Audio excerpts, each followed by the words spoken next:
Alô, Psi! Hoje é dia de cafezinho com esquemas. E quando você descobre o que um homem ama, você também descobre o que pode matar. Tenso! De que modo estamos falando? Fica aí, confere.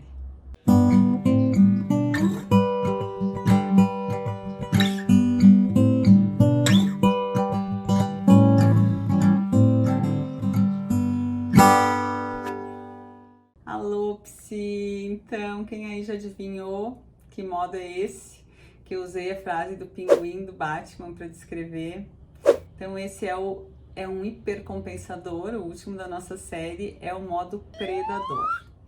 Esse modo predador a gente vai encontrar nos psicopatas, que o que é? É um lado da pessoa e que muitas vezes toma conta da pessoa, que ele visa obter, enfim, ganhos e os seus objetivos e utiliza os outros, então, como um objeto para conseguir aqueles fins. E se o outro se colocar no caminho, então, provavelmente, né, visto como um obstáculo e deverá ser eliminado.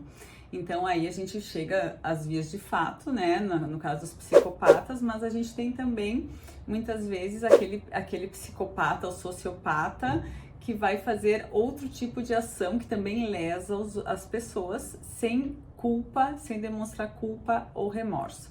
E por que isso acontece? Vamos entender um pouquinho.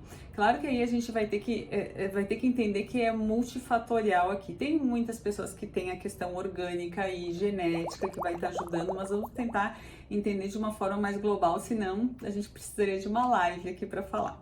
Então, o que acontece? Vamos pensar que geralmente essas pessoas, elas têm um histórico de infância, assim, com muita privação e abuso. E aí, o que elas desenvolvem? Uma estratégia de hipercompensação. Então, se eu era abusado, agora eu vou abusar os outros.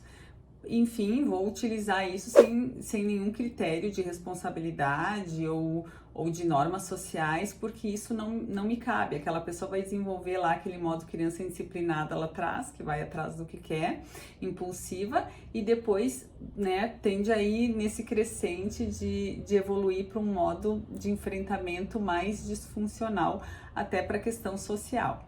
Então, o que a gente entende aqui? Que esses esquemas, eles vão se aliando aí e vão criando, então, essa cola com essas ativações emocionais da infância de muita falta, e a pessoa, ela vai se blindando ali, ela vai criando essa carapaça, né? Esse modo de enfrentamento predador.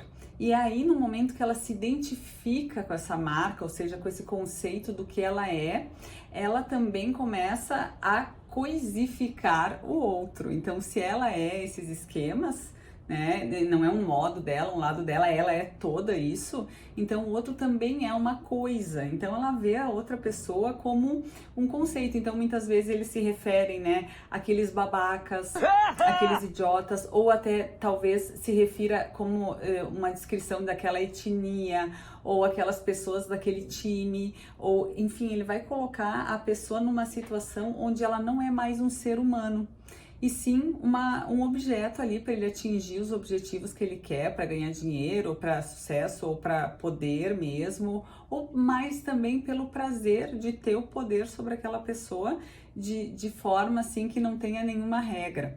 Então a gente entende aqui que nesse momento a pessoa ela não consegue ter empatia, porque ela mesma ali, ela já está coisificada, digamos assim, no momento que ela se identifica com esse modo de enfrentamento, e isso ela faz com o outro também. Então ali não tem relação, não tem empatia porque não tem a humanidade ali, não se compartilha a humanidade.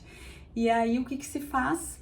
Então vamos pensar o seguinte: no primeiro momento, né, a gente quando vê esse tipo de situação, e é difícil de trabalhar na clínica, porque o psicólogo também aí se ativa, fica com medo, muitas vezes quem trabalha no sistema prisional né, fica assustado com o que a outra pessoa vai trazendo, mas a gente precisa entender, e não estou dizendo que é fácil fazer esse trabalho, porque ativa na pessoa as defesas de proteção natural, mas que aquele é um modo de enfrentamento.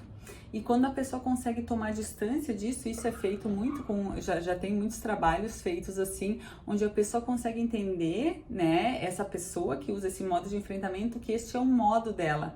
e que ela tem outros lados para dar conta desse modo.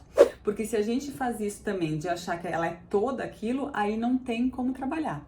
Agora, se a gente consegue tomar uma perspectiva e entender que esse é um lado que se desenvolveu, né, como uma defesa durante a infância, a gente consegue tomar uma perspectiva, fazer uma difusão daquele modo e aí trazer outras partes dessa pessoa para trabalhar. Tem até um caso que eu me lembro que foi do professor Daniel Rijo, que ele contou que no sistema prisional, então aquela pessoa muito difícil, ameaçava a todo tempo, e depois de um trabalho de muito tempo, esse preso, no caso, ele trouxe que o que ele queria mesmo era ter sido visto como um bom pai.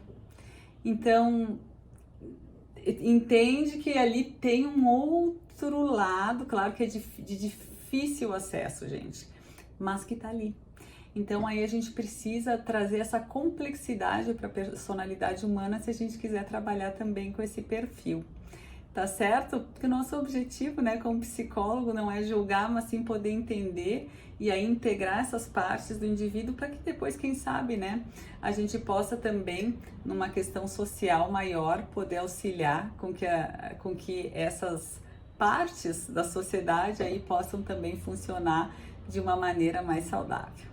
Tá certo? Me diz aí se ficou claro, qualquer coisa deixa aí o teu questionamento ou sugestão e a gente se encontra no nosso próximo cafezinho com esquemas. Um beijo e até mais.